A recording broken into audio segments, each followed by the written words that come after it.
Even after more than 100 days of the war, Russia has not been able to gain complete air superiority. Ukraine is still able to take out Russian aircraft.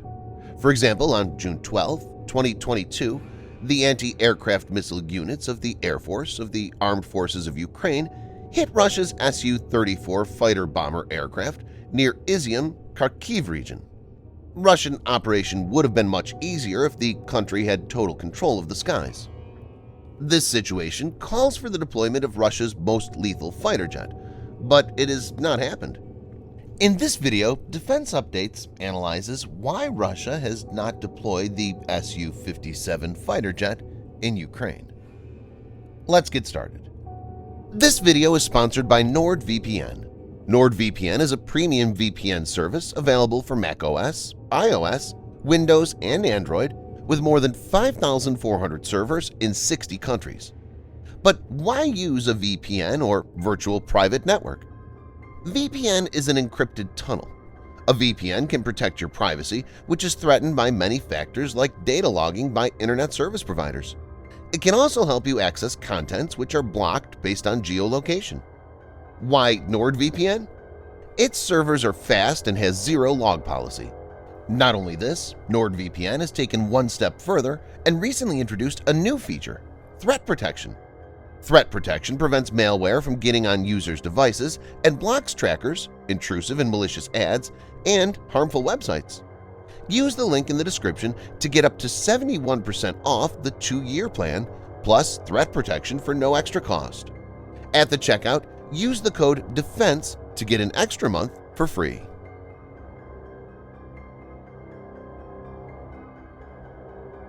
The Sukhoi Su-57 is the 5th-generation, stealthy, single-seat, twin-engine jet multi-role fighter aircraft designed for air superiority and ground attack operations.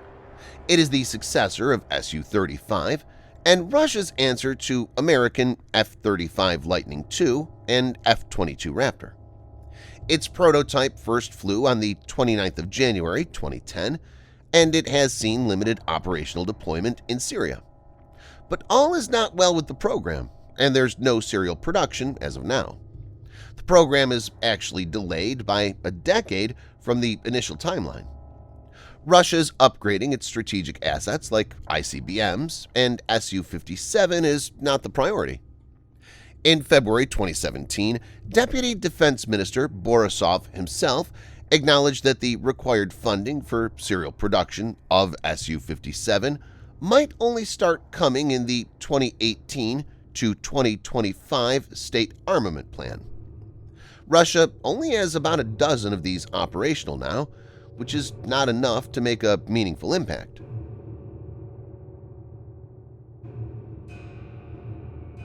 Su-57 still has a long way to go when it comes to achieving combat readiness. For example, powerful and reliable engine is needed. Initially, the Saturn AL-41F turbofan engine was chosen, but later it was clear that it's simply not powerful enough for the purpose.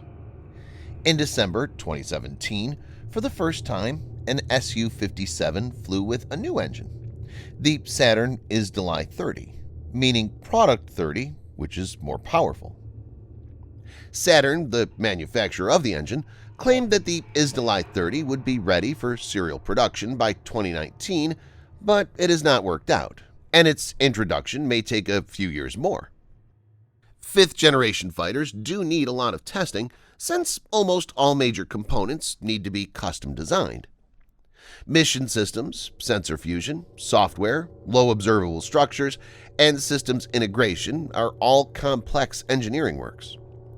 Interestingly, the fighter jet was rejected by India for technical shortcomings like unconvincing stealth characteristics.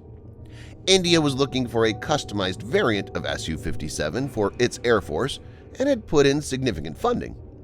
The country wanted to acquire around 150 jets, but backed off eventually.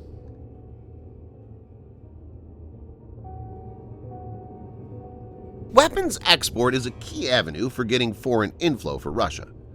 Russia accounts for nearly 19% of worldwide weapons shipments. However, according to the latest Stockholm International Peace Research Institute (SIPRI) report, titled Trends in International Arms Transfers, Russia's arms exports fell by 26% between 2012 and 2016, followed by a steep fall in its global share from 24% to 19% between 2017 and 2021. The Ukrainians have been using the different types of Soviet-origin medium-range air defense systems like S-300 and several kinds of Western manpads like Stinger and Starstreak. If the Ukrainians destroy even one or two Su-57s, it'll be disaster for Russia, and this is not impossible. For instance, the Su-35S, which is relatively new, having been introduced into service only in 2014, has been shot down in Ukraine. It wasn't in service 14 years ago during the Georgia War, in which Russia suffered some unexpected aerial losses, and it was expected that such a new frontline fighter would incorporate the learnings and be able to counter Soviet-era air defense systems in Ukraine. But it's clear that's not the case. Viewers may note that 3 countries, Egypt, Indonesia, and Algeria, have already rejected Su-35S due to technological problems. To know more about that, check the video on the above card. The potential downing of the Su-57 could be a hammer blow for the Russian aircraft export ambitions, and hence Russia is protecting it by not sending it to war.